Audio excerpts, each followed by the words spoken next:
What's up, skeptics? Welcome to another episode of Reason to Doubt, your source for all things skeptical. I'm Jordan, and a couple weeks back, I got a comment on an old episode, our interview with Hugh Ferry.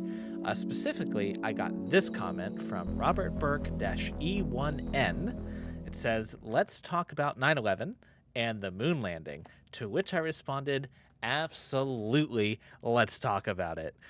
I was bouncing in my chair. I was so excited because I'd never found an honest to goodness 9/11 truther in the wild before. And it came with a bonus serving of the moon hoax. Yes, please.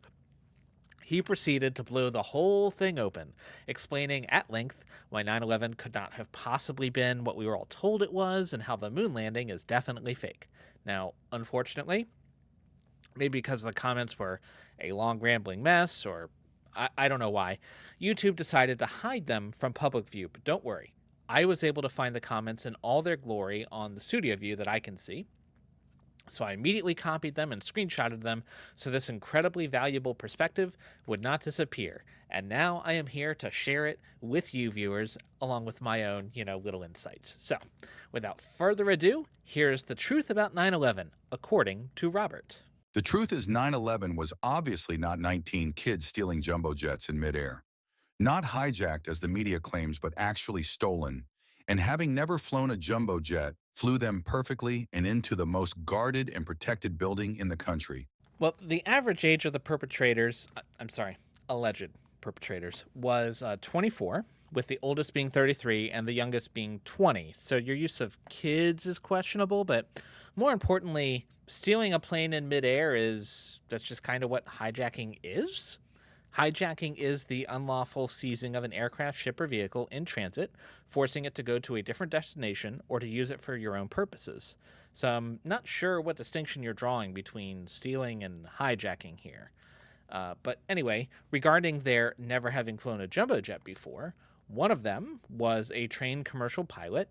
The others had received flight training specifically at the Huffman Aviation Center or company or whatever in Florida. Now, it turns out the hardest part of flying a plane is landing, and the second hardest part is taking off. And most of the hard part of the rest, about actually flying the plane in air, is about flying it safely. So, if the plane's already in the air and your landing plan is to run into a building and you're planning on dying that day, so you don't really care about being safe, it's actually not that hard to keep a plane airborne in good weather conditions with just a little bit of training, which is what they had. The greatest military in the world can't protect their own building. Laughable. Depth of defense. Experts in defense can't defend their own headquarters against knuckleheads heading their way in already announced stolen planes. Inconceivable. In fairness, it is hard sometimes to imagine or remember the mindset of the pre 9/11 world, but there just wasn't a conception that this sort of thing would happen. Sometimes a plan works simply because it's beyond what anyone conceived of up to that point. Prior to 9/11, planes were hijacked for a variety of reasons, but typically the people aboard had some kind of demand, often related to money, and critically, they wanted to get away. The goal was to flee or get somewhere or get something. The goal wasn't to die. So, when dealing with people that hijacked a craft like this, the primary concern was to avoid doing anything that would cause harm to the people on the plane. It's like a hostage situation. And so, you didn't want to cause harm to the innocent civilians on the plane with them. That was the mindset going into 9/11.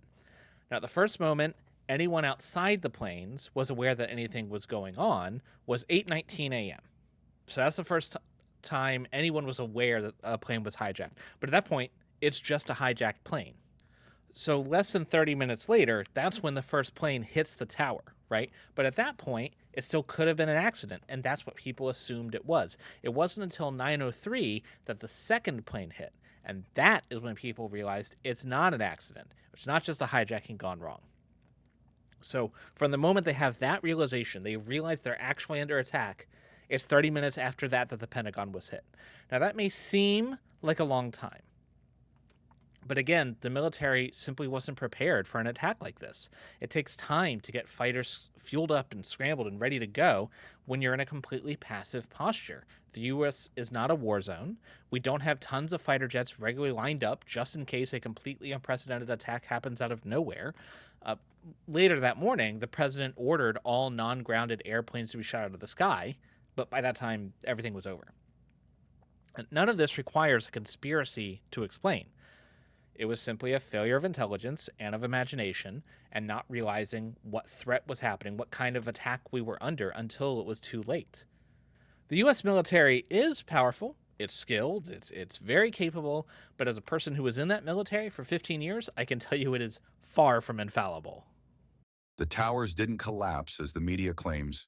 They disappeared. Gone. Not there.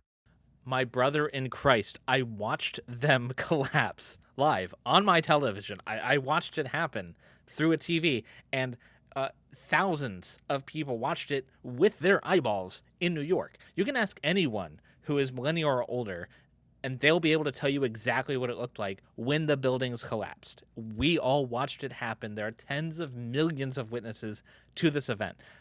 And if for some reason you can't find somebody, you can easily find clips on YouTube or on the internet. I could find such a clip. I'm not going to. I'm not going to put one up, but it's easy to find. As were 23,438 office desks and 23,438 office chairs per building. Gone. Absent. Not in the rubble. Oh, and 110 floors of carpeting, 758 leather couches, 1,376 file cabinets, and 3,775 office cubicles. You know, the ones where Sally pins up her daughter's drawing. Yea, all that stuff disappeared, gone with the wind. Those are extremely specific numbers. That's now making me a little suspicious of you, Robert. Did you like do a census or like an inventory on September 10th? Like go through and count all the desks? But regardless, you may not realize this, but typically desks constructed for offices in 2001 were not made out of indestructible unobtainium. They were made of cheap wood and particle board. And that stuff is not up to the task of suddenly becoming structural members in a collapsing skyscraper, which, do not forget, was on fire at the time. Wooden desks and such would have been ground down by the falling concrete and rubble, but just it's like they're in a sander, with all that rock grinding against them as they're falling. Anything that managed to make it through that got to go through a fire. So, in a sense, a lot of it was gone with the wind because it turned into dust and ash that then covered Manhattan. The rubble piles should have been 5 times the diameter of the building and 24 stories high. Citation needed. Based on what? Why should it have been that size specifically? Like, what math have you done to determine that? But let's not pretend the rubble pile was minuscule. It was pretty darn big. Like, here's a picture of it. You can see those excavators there. It's the best picture I could find that had a sense of scale. Those excavators are 10 feet tall. About, I don't know what model they are, but they're somewhere around 10 feet tall. And the rubble pile is clearly several of those tall, like many of them tall. It's many stories tall, right? There's a lot of rubble there. And also, what you can't see is underneath the towers, there were 7 stories of garages and things like that. Most of that would have been empty space. So that's a 70-foot hole that would be filled up with rubble before you even got to the rubble pile on top. So, there's a lot of rubble here. What exactly do you think happened, Robert? Obviously, the building ran into military technology that we have never seen before. A fourth grader could deduce it wasn't 19 dudes. Okay, so let me get this straight. You think that the government deployed ultra secret technology that can apparently disintegrate massive portions of a building, including 23,438, not 39, not 37, 38 office desks and 23,438 office chairs and 110 floors of carpeting and 758 leather couches, and various partridges and pear trees, et cetera, and they deployed this technology by crashing a passenger airliner into the plane? Like, what was the plan? The government hid their anti-office chair and office desk bomb in the plane and then blew it up when the plane hit the building? Like, what do you imagine is happening here? I'm completely lost. Then Bush staying at the school for 2 hours after the first attack. If the attacks were a surprise, the Secret Service would have evacuated the president from his pre-announced location. A plane could be heading for the school, but they didn't. They let him stay. This only makes sense if they knew they weren't a target. And how could they know this? As previously discussed, the first attack happens at 8:46, and at that point, it's not even clear that it is an attack. Everyone at the time thought it was an accident, so it wasn't clear what was going on. It's not until the second plane hits the tower at 9:03 that people are aware of what's happening, and Bush is informed 2 minutes later at 9:05. The famous scene where the person comes from off screen, whispers in his ear. Bush takes off in Air Force One at 9:55. So that's less than an hour after he was informed of the attack, and presumably they didn't have Air Force One like in the parking lot of the school, so he left the school at some point between 9:05 and 9:55 to get to Air Force One. So even if you count the start of your 2-hour timer at the first attack, he was in the school for at most an hour and probably a lot less. But that said, your point isn't completely off base, and that was a concern that people had at the time. If you read accounts from the staff and from the president during that day, the school being attacked was a concern they had precisely because the event had been planned well in advance and everyone knew it was happening. So you can hear them to describe how the president was trying to project an air of calm. He was not panicking. He didn't jump up and flee screaming because he knew that part of being a leader, a big part of leadership, is looking like you're in charge and looking like you know what's going on, even when you, perhaps especially when you don't. But that said, they did leave the school as soon as they safely could without causing a panic, precisely because of that threat. Now, maybe you think they should have left faster. And hey, fair enough. Maybe you should be in charge of White House security. But again, this is just what it looks like when people are operating in a chaotic, rapidly evolving environment without much information, making the best decisions they can in the moment. You don't need a conspiracy for any of this. How could there magically be a TV camera ready to broadcast to the country his speech from the school and the equipment to telecast it? What? They travel with a broadcasting studio? He was at a PR event. That's why he was at the school. Like, they were already going to record and broadcast him there. Like, it was a PR stunt. Bush didn't read those books to the kids because he really wanted to read kids' books that morning. Like, he wanted to be seen reading those books, and he wanted to give a speech afterwards. That's just how politics works, man. Then Building 7? What about Building 7? Then zero investigation from the media? Oh, so I guess we're just not going to talk about Building 7? I'm going to assume that what you meant to say was, what about Building 7 collapsing when it wasn't hit by the plane/super secret chair disintegration device? The answer to that isn't mysterious. Building 7 caught on fire because it was in the middle of a blazing inferno with fiery rubble raining from the sky, and apparently those stupid engineers who designed it didn't think to design their building to withstand Armageddon, and so its structural members heated up. And when metal is heated up, it loses its material property, it loses strength, and it couldn't stand up. They deformed, building collapsed.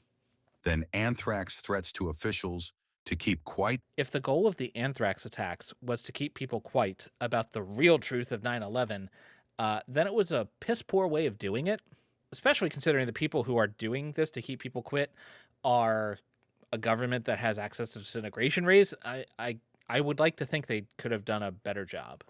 Then pre-written 1,200-page Patriot Acts ready to go by October 1st. So the first version of the bill that passed the Senate was it was passed on October 11th. That's a full month after the attacks happened. But hey, that's still a lot of pages to write. But this was a response to the single most important thing to happen to America since Pearl Harbor. You think the combined legislative apparatus of America can't write 1,200 pages within a month? Stephen King could write that much in a cocaine-fueled weekend. Then the whitewashed commission report, then fiberglass and aluminum planes penetrating solid steel walls like butter. So you don't say. So I'm not sure what building you're talking about, but none of the buildings that were hit had solid steel walls. I'm going to guess you're talking about the Pentagon, because if I'm imagining what building you think would be solid steel, probably the Pentagon, right? Well, those walls, not solid steel, but they do have steel reinforcing. They're poured concrete.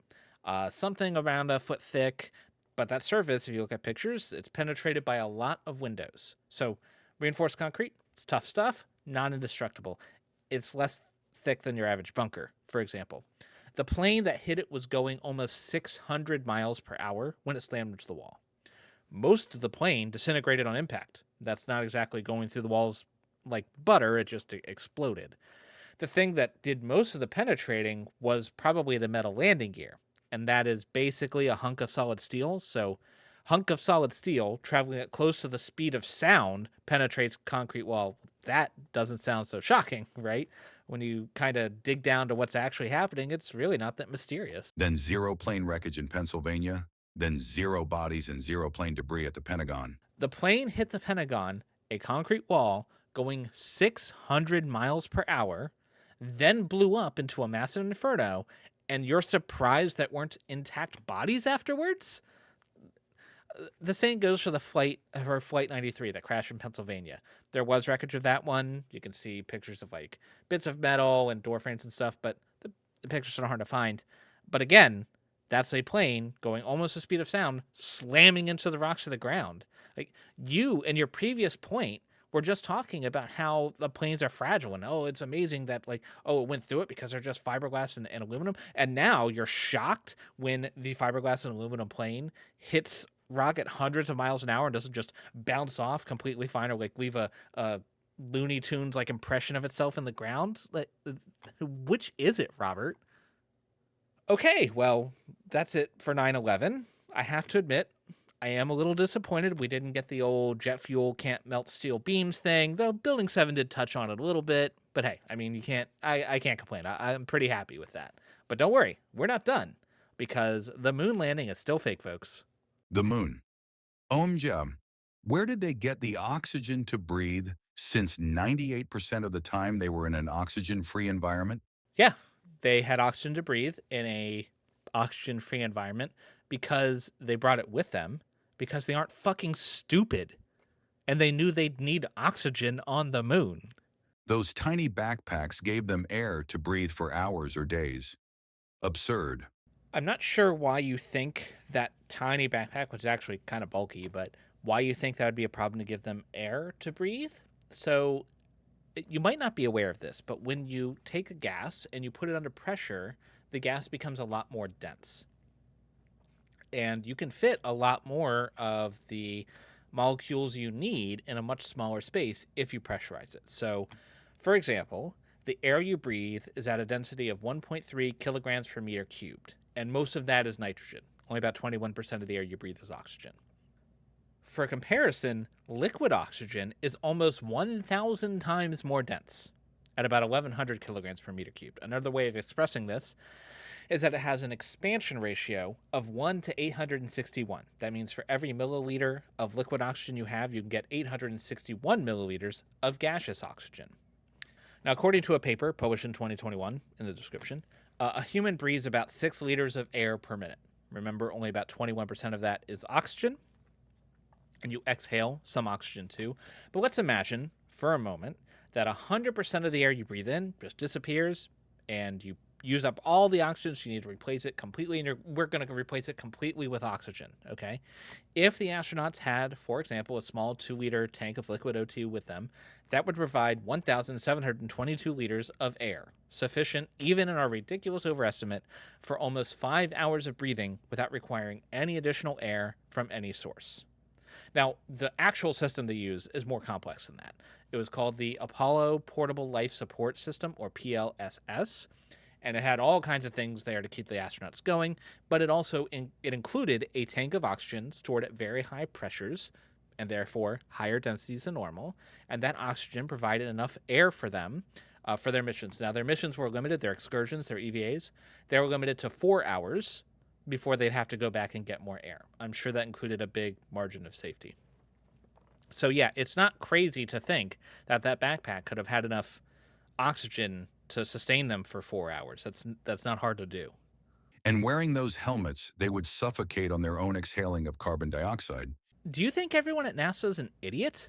Like, NASA knew that carbon dioxide is bad, and so they had ways to get it out. Specifically, they had lithium hydroxide scrubbers. So you run the air over that lithium hydroxide, it reacts with the CO2, and it turns into lithium carbonate. It pulls the CO2 from the air. None of this is mysterious. Like, of course they planned for this. Even if they went, how on earth, no pun intended, could they possibly get back? There is no combustion possible in the zero oxygen environment of the moon. W. Willis, intend your puns. They got back the same way they got there, by using rocket fuel. All you need to get thrust, to move in space, is to throw stuff out the back. Since every force has an equal but opposite force, if you throw stuff that way, you'll go that way. Simple Newtonian physics. Now, you point out correctly, there is no oxygen in space. So how could there be combustion? You need oxygen for combustion. Well, the answer is they brought their own oxygen. The rocket fuel was Aerozine 50. That's hydrazine, 50%, 50% other stuff. And that was mixed with dinitrogen tetraoxide. The oxide there means oxygen. The formula is N2O4. So that means that though the entire ship was in an oxygen-free environment, inside the rocket engine, it wasn't a zero oxygen environment. There was a lot of oxygen in there, actually, and that's how you got combustion to blast them off the surface of the moon. There is no combustion possible in the zero oxygen environment of the moon.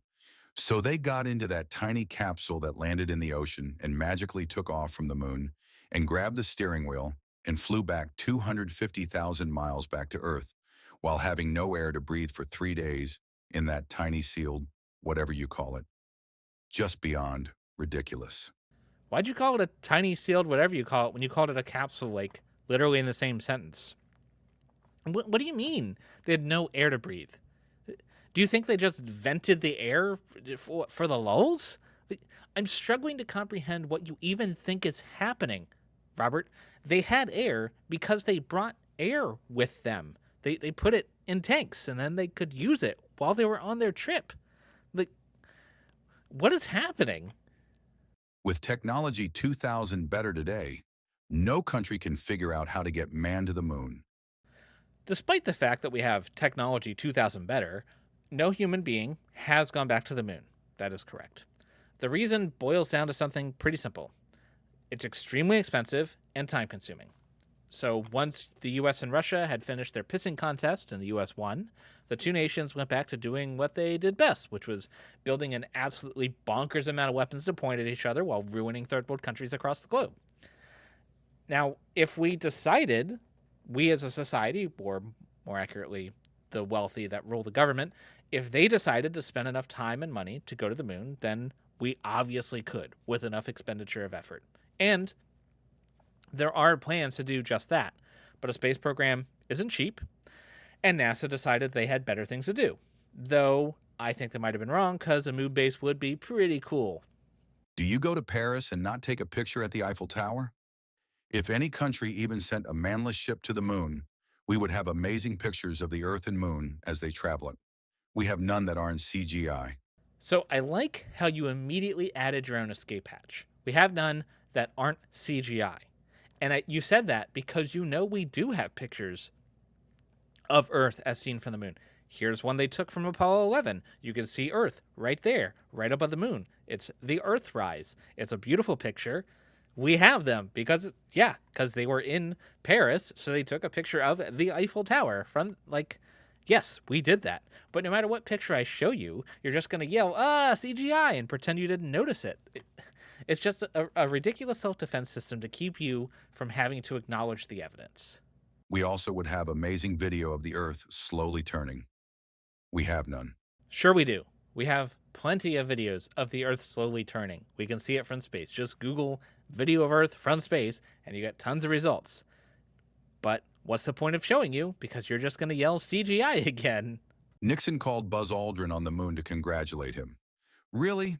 I'm not a scientist, but can you communicate 250,000 miles back to home base without a medium?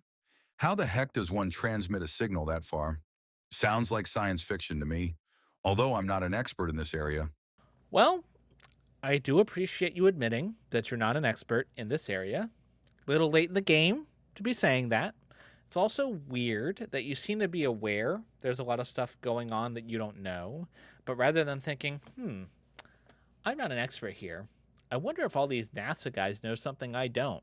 You instead think, I'm not an expert here, but since I don't understand it, it must be a conspiracy, even though I definitely have no idea what I'm talking about.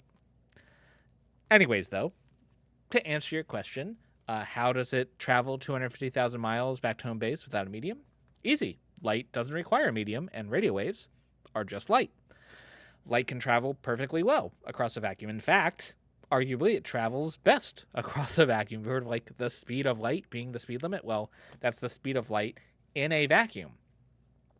You can see this yourself. You just walk outside and look up. That big ball of light in the sky is the sun, and the light from the sun traveled across the vacuum of space an awfully long way to get to you, right? And this should be intuitive because if you put something in space, over time it'll freeze, right? It'll cool off over time, but how would it do that? There's no air.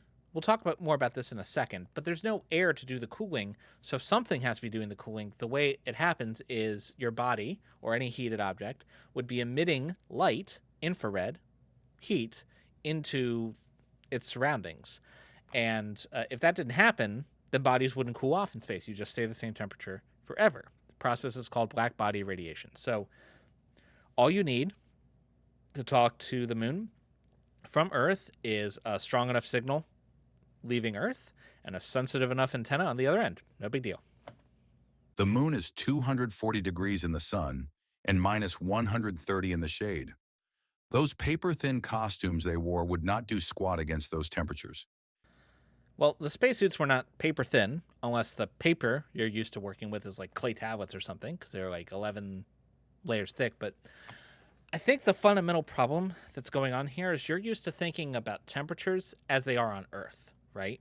And so if you hear minus 130 degree weather, you'd be frozen like immediately, right? It wouldn't take long at all to freeze you.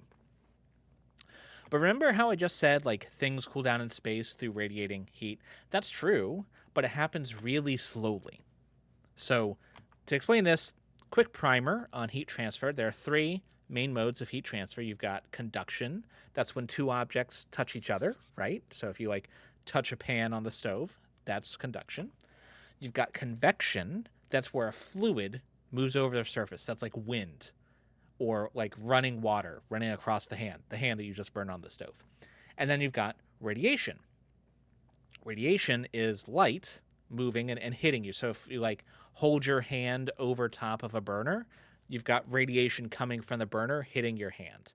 That's what it is. And of those three, radiation is far and away the slowest. It's the least effective. And in a vacuum, because the other two, conduction and convection, require particles to be touching, right? You require a working fluid, which is, particles like in a gas or fluid, and then you require a solid or something. You require things to be touching for the other two forms of heat transfer. That's why a vacuum is the best insulator you can have, because it reduces you down to just one form of heat transfer, the one you can't stop, right? When you're thinking of these temperatures, you can't think of them as they exist on Earth, because on Earth, you've always got air around you. And while air is a good insulator compared to like metal, it is not a good insulator compared to a vacuum. So if you put someone in minus 130 degree weather on Earth, they'd have that very cold air using conduction and convection to move heat away from their body, and it would do it really, really fast.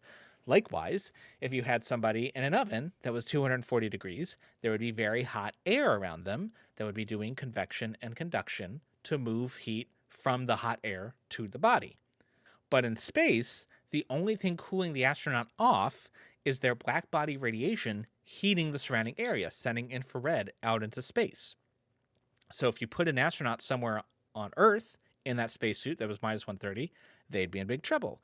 But on the moon, they just have to have enough heat to replace the heat that they're radiating away. And that's just not that much heat. It wouldn't take much insulation to accomplish that.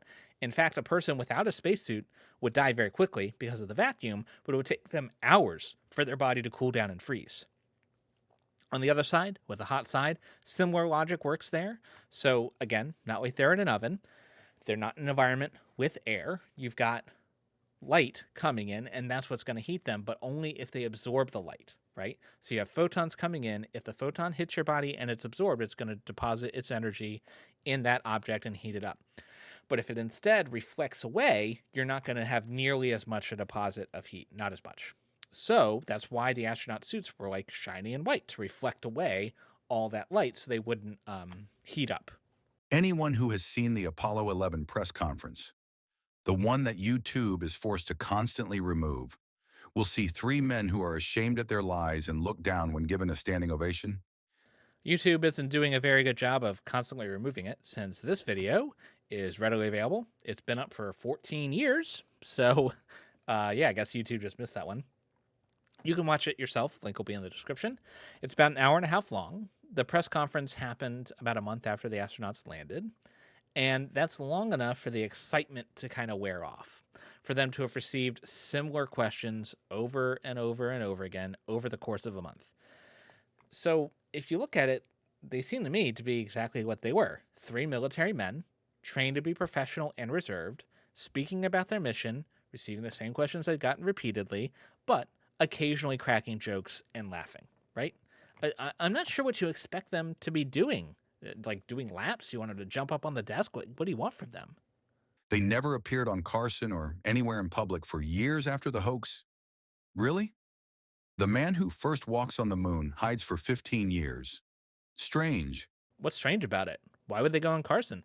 These were people who embody the ideal of the silent professional. Do your job, don't brag about it, go home. And not everybody wants to be famous. Maybe they just didn't want to go on Carson. NASA faked it to tick off the Russians and show them how far ahead we were. And Dickie Nix wanted it done in his administration for bragging rights. You're so close to figuring it out, Robert. If NASA was trying to tick off the Russians, how would faking a landing do that? Do you think the Russians wouldn't find out about it? Like, they're trying to go to the moon too. They have the ability to observe what's going on. Are they going to miss big? Like, how are they going to miss that? Unless you think Russia's program is also fake. In which case, why didn't the Russians just fake their moon landing? Like if everybody's fake, if none of this is real, then why wouldn't they just lie first? I don't think man can go more than 400 miles up due to the firmament mentioned in God's book. Okay. Okay. Right. So you do think that Russia's program is fake. Okay. What about all of the other space programs? Are they all fake as well? Like, tons of countries at this point have sent probes to the moon. You've got Japan, the European Space Agency, China, India, Israel, Italy, South Korea, the United Arab Emirates, Russia, Mexico, Pakistan, and Luxembourg. Like, every single one of them is lying? Really? Everyone. They're all in on it. Why on earth would China work to hide NASA's dirty laundry? Like, presumably you think one of them would have hit this firmament and said something, right? For this to work, the conspiracy would need to span dozens of countries on multiple continents, many of whom do not like each other, and it would need to go on for decades. Also, what, the US can look better? That's bonkers. If we can, then why is there not a video camera in space showing the entire Earth? Not just part of it, the whole thing, and the world could see it slowly spin. It doesn't exist. Why? Wouldn't it be the most amazing thing? Where is it?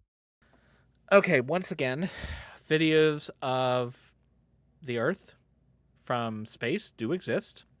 You've got the famous pale blue dot, you've got the picture from Apollo 11, but why don't we have like high quality video?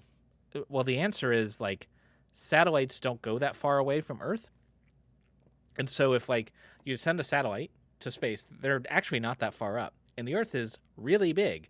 So if the satellite turns and puts its camera to Earth, it's not going to be able to see all of it because, again, Earth is really, really big, right? They're just too close. But zoom out. Like, imagine I was able to provide you the exact video you want. Imagine I could find you a video of the Earth spinning from half the moon distance away or whatever distance you want. Would you believe it? Would you then accept that the moon landing is real and space is real? Like, or would you just claim it's CGI and just throw it away? The super ironic thing is there is a decent chance that the device you're using to type this to me relies on satellites in order to work, and satellites wouldn't exist if you were correct about the firmament stuff. Like if we didn't have a working space program, none of those things would happen. When you use your GPS to get to the grocery store or whatever, you are using technology you think can't exist. How do you explain that? So it would require massive conspiracy. The technology you use every day kind of underlies this lie. I have no idea how you think this would work. Okay, that's enough for now. Robert, if you're listening, I desperately want more. I want to know your thoughts on aliens. I want to know about the flat earth. What do you think about contrails? Like, comment on this video. I want to hear all of it, my dude. All of it. Let me have it. Let blow the lid wide open. Okay, well, that was fun. I've been wanting to get back to some, like, honest-to-goodness conspiracy theories, so thanks, Robert, for making that happen. If you did like this video, please drop it a like before you go, hit the little thumbs up, and click the subscribe button if you haven't already.